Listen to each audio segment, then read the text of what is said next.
I'm Ciaran and welcome to Teagasc, the Teagasc Sheep podcast.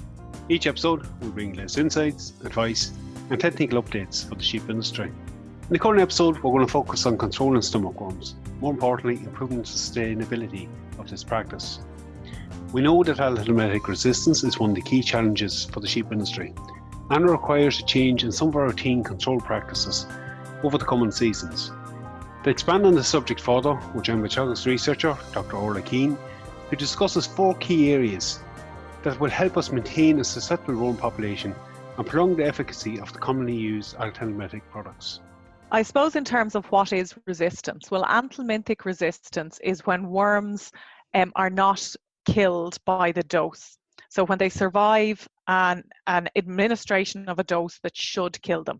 So when all of these products, these anthelminthic products are now on the market, when they came out first, they were very effective and they killed all of the worms. But over time, the worms have developed the ability to become resistant. And that means that they're not fully killed by the dose. In terms of the level in Ireland, I suppose we've known for a long time that there's been resistance to the benzimidazoles, which are the white doses, or they're commonly known as the white doses. You know, it's been known for a number of years that there's been resistance to those in Ireland and also resistance to levamisole, or the yellow doses.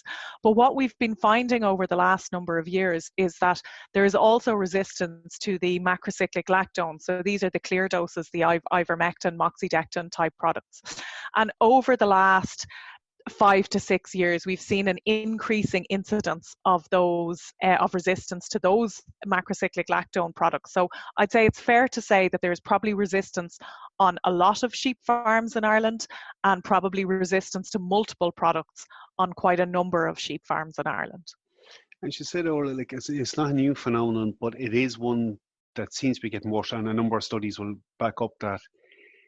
We are moving to a stage where we need to focus maybe more on how do we manage resistance, how do we limit its effects, and how do we maintain the efficacy of the products that are still working to a decent efficacy on our farms. What are the couple of key areas we can target on farms to try and maintain the products we have?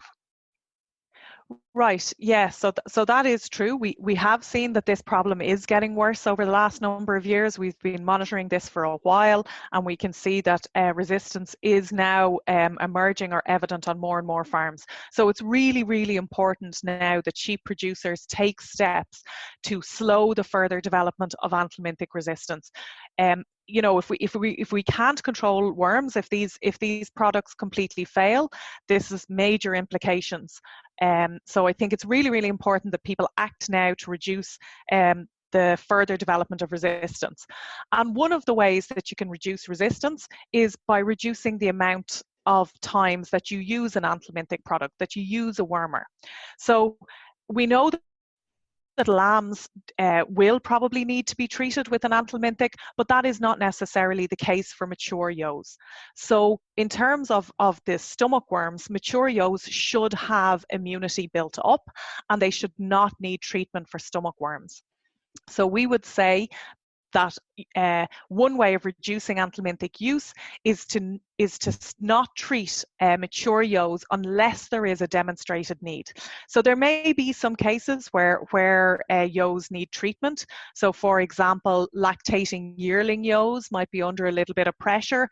They may need some treatment, or if you've very, very thin or immunocompromised ewes, they may need a treatment.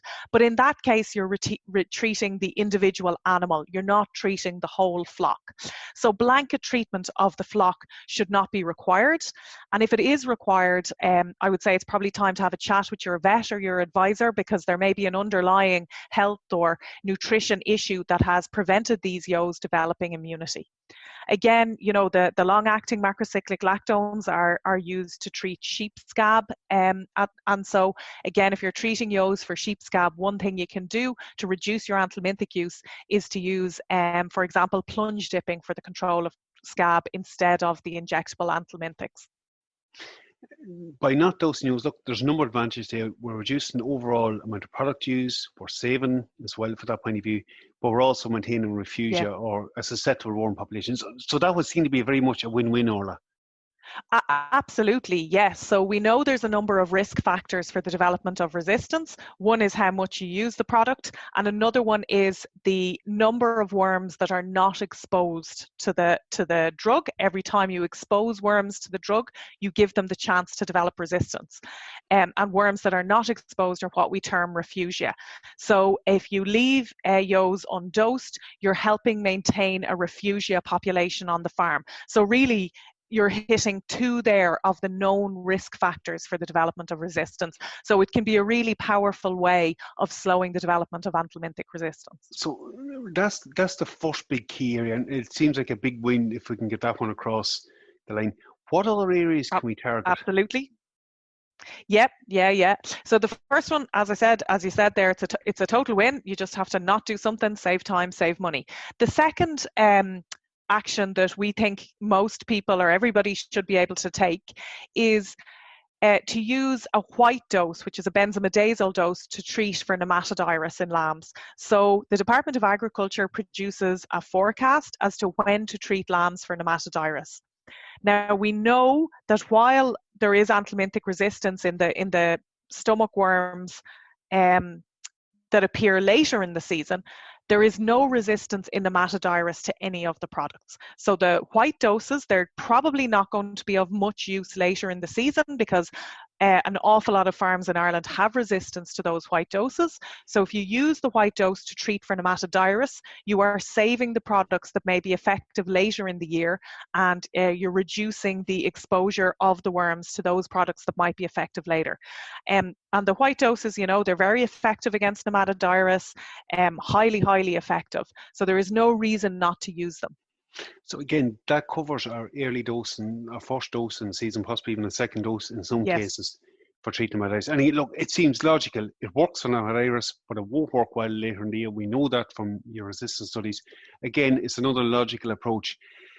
Look, we've mentioned this one before. If you don't have a problem, you can buy it in, or you can potentially buy in a worse problem than you have. Quarantine, Orla, where does that fit into it?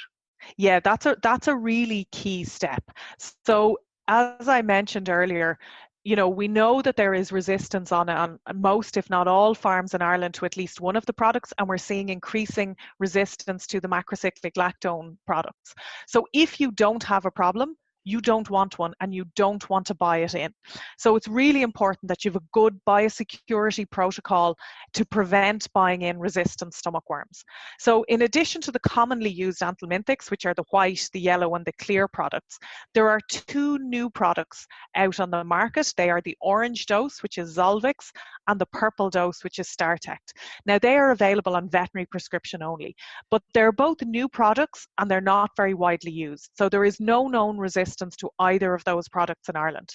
So what we would suggest for anyone who's buying in sheep is that they quarantine treat the animals they're buying in with either the orange dose plus then a yellow or a clear dose, or with the purple dose and then a yellow dose.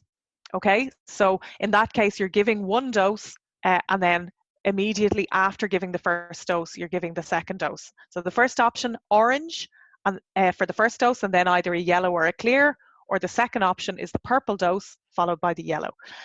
And so what that will do is that will kill any resistant worms that those animals are harboring. So you need to house the sheep for 48 hours after you've quarantine dosed them to allow any worms that are already any eggs that have already been laid and are already about to be passed out. You need to allow them be passed, and then you put the sheep out onto dirty pasture. So that is pasture which is already contaminated with the worms from your farm. So it's ground that has been recently or frequently grazed by sheep. And probably one misconception there that happens quite often. Quarantine applies to all sheep coming on the farm. It's not just lambs, it's ewes, it's rams, it's every sheep that basically enters.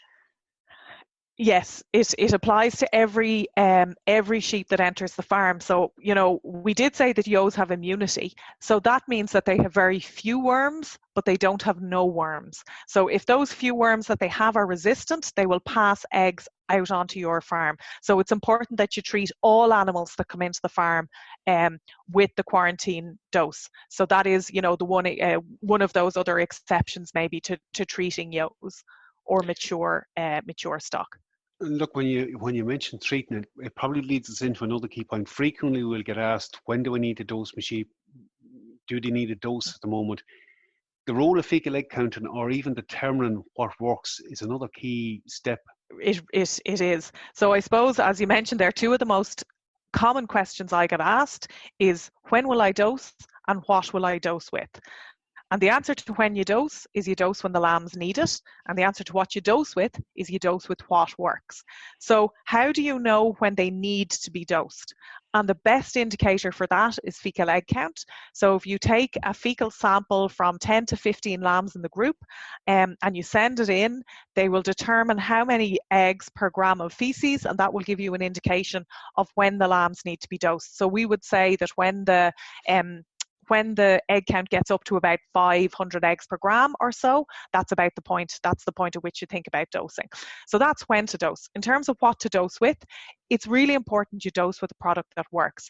And now that we know there is resistance out there, and that resistance will vary from farm to farm, the way to know what works on your farm is to test. So that involves doing a drench test. So it involves taking a fecal egg count before you treat, and that's to just ensure that there is a worm burden present, and then to take another fecal sample after you treat, and it's 7 days after treatment for levamisole, 14 days after treatment for benzimidazole or macrocyclic lactones. And so you can then calculate the reduction in egg count from giving that dose. So you can use that to determine which products are working on the farm. I think that's an essential step. In fairness, during this step, a lot of flocks would have took that task and actually determined what worked. But we're coming into a stage of the year now where it's suitable again to go back and retest and see what's working on your farm. It would seem a very logical step. Yes, yeah, and it was really, it was a really popular task in STAP, and lots of people carried it out, and I think they got some pretty useful information from that. But I suppose, as we mentioned, anthelminthic resistance can emerge, so it's important that this is done periodically, that every so often you test what products are working. Are the products you think are working, are they still working on the farm? So yeah, it's really important to just keep an eye on that. Like the 4 steps that you outlined, that they would be applicable to the vast majority of farms out there.